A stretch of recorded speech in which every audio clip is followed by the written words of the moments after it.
Hello, beautiful soul. Therapist Brandy here. Today, we are going to be talking about how to actually heal your trauma. You've heard it before, you've heard it a million times. Maybe you've even started to heal your own trauma, but maybe you just keep getting triggered. You keep getting stuck in the same loop, or you just cannot move through this horrible thing that has happened in the past. Like, it haunts you.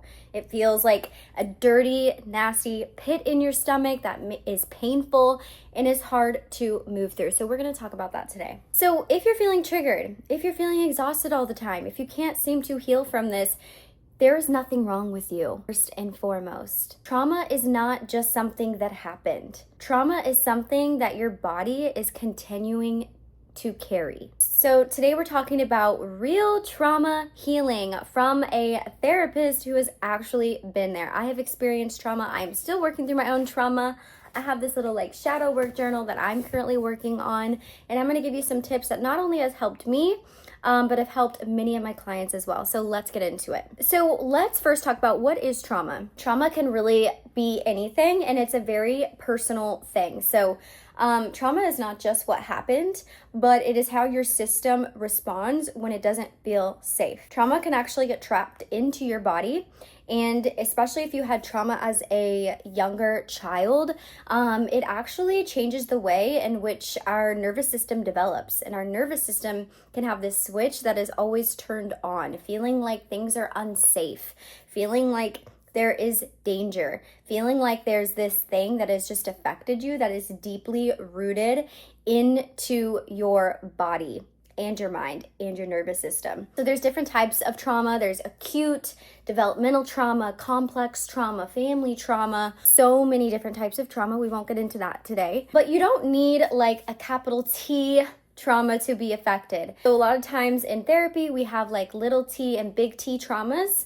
But really, I personally don't like this because I think trauma is so unique to the individual, and like what affects you is what affects you. It doesn't matter if it's a capital T or a little t, but there is kind of the big traumas or like littler traumas that happen, littler stressors. Really what trauma feels like and what it is, it's like a wound that never got to scab over. Every little touch can hurt. That's why you might feel triggered a lot of the time with your trauma. That's why you might cry easily with certain things. It's literally like a wound that never scabbed over. You are not crazy. You are not dramatic. You are not weak. Trauma affects all of us, and you are not alone in this experience, and there is a way out of this feeling. Here are some signs you might be carrying some unresolved trauma. Are you a people pleaser? Do you tend to over apologize? Do you have chronic anxiety? Or do you tend to shut down, freeze? Do you have like really intense fight, flight, freeze, fawn responses when things get stressful? Do you find yourself attracting and getting stuck into the same unhealthy patterns or loops, whether with yourself or with other people? Do you feel like you're always on edge or hyper vigilant, or you get triggered by certain places, people, things? These are all signs that you might be carrying some unresolved trauma. So why does healing feel so hard with trauma? Why is this such a big thing? So this is a common trauma loop. Why am I still like this? Society tells us to get over it, grow up, be a big girl, but healing is not intellectual. It is embodied. We cannot intellectualize healing from our pain. We have to feel to heal. As cliche as that sounds, it is 100%. We're on like a pink kick today, guys. You are not behind, no matter how old you are, whether you are 18 years old or you are 70 years old. This is for you, and you are not behind. There is no timeline to getting over trauma, okay? The fact that you're even here and you're listening to this and you're curious about this is amazing, because a lot of people don't even get to this step. So you should be proud of yourself for even being right here, right now, listening to this. Your healing pace is not a reflection of your worth. Just a reminder. So what does real healing look like? Maybe you've healed other things in your life, but you haven't healed some other trauma. So real healing looks like feeling safe in your body again, not feeling like you're in constant danger. It is learning to self-regulate. having nervous system tools. It is creating boundaries, inner child work, emotional release. It is learning to respond and not always react. So here are some little actionable steps that you can start to do to start to heal from your trauma. And there's like so many other ways. Like, it's actually impossible for me to explain all the ways that you can heal from your trauma in this little YouTube video, but I promise I will do more videos on it. Let me know if you want another one. I want you to start with your triggers. The number one thing to understanding your traumas, unresolved trauma, things that you need to work on, think about the things that trigger you. We all have things that trigger us. I have things that trigger me. I have triggers that I've actually worked through. So I want you to talk about or think about things that trigger you. What makes you kind of like irrationally sad or mad or jealous or spark up kind of that like darker feeling or panic feeling or danger feeling that maybe is like disproportionate to the situation. Maybe you're like really freaked out about being in a car. And yes, being in a car, maybe we definitely want to be more alert. There is things that can happen, but maybe yours feels a little bit out of proportion to the reality. Maybe you get really upset and jealous really easily when someone is talking to your partner. There's so many different things that you can be triggered by. Maybe you have this fear of abandonment. You feel like all your friends are gonna leave you. You feel like your partner is gonna leave you. We all have these things that we know that we struggle with.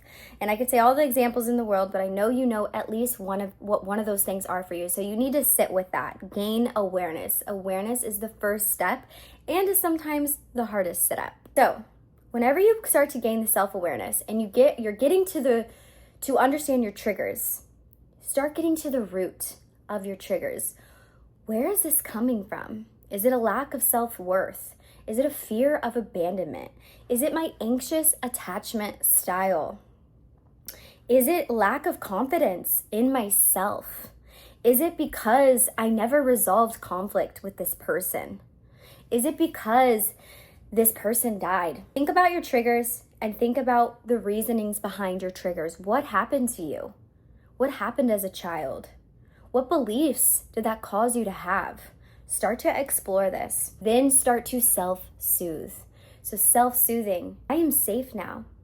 I am not a child anymore. This person is not here anymore. I am being triggered right now because of what I went through, but now I am safe. So you really have to start to sit with that. I am safe now. It is okay now. So I want you to start self-soothing whenever things feel a little bit difficult. Hold yourself. Take care of yourself whenever you feel these feelings pop up, and remind yourself you are not in that situation anymore. And the reason you're getting triggered is because of those circumstances that happened. So start to acknowledge your pain and move through it in that moment. Validate it and provide yourself with safety. Also, somatic healing is extraordinary. Shaking out your anger, your sadness, jumping on a trampoline, doing yoga, running, exercising, rubbing your legs, all of these different somatic kind of healing techniques can help with unstuck trauma responses or trapped energy inside your body. So somatic healing can be have a lot more of an impact than just mindset shifts. So there is a lot of like CBT and kind of things where we get to the nitty-gritty of our minds, and I love that. But I think somatic healing for like deep unresolved trauma is specifically what's going to help. But let me know if CBT helps you too, because CBT is very cognitive behavioral therapy, challenging our thoughts. That can be very beneficial as well. So all in all, you do not need to fix yourself. You are not broken. You just need to listen to yourself. Healing trauma is not about becoming someone new. It's about returning to who you truly are, who you were before all of these horrible things happened to you, before all these things taught you to disconnect. And you did the best that you could at the time to cope with this, and now you are unlearning those behaviors. You are healing. You are shedding. You are evolving. You are letting go of the trauma a little bit more. We're not forgetting. We're not forgiving. what happened to us, we're just not letting it affect us in the same way. Right. There's a lot more to be said about trauma, and I will definitely do more videos, but I just wanted to give you a little snippet of what trauma healing can look like. Thank you all. Have an amazing day.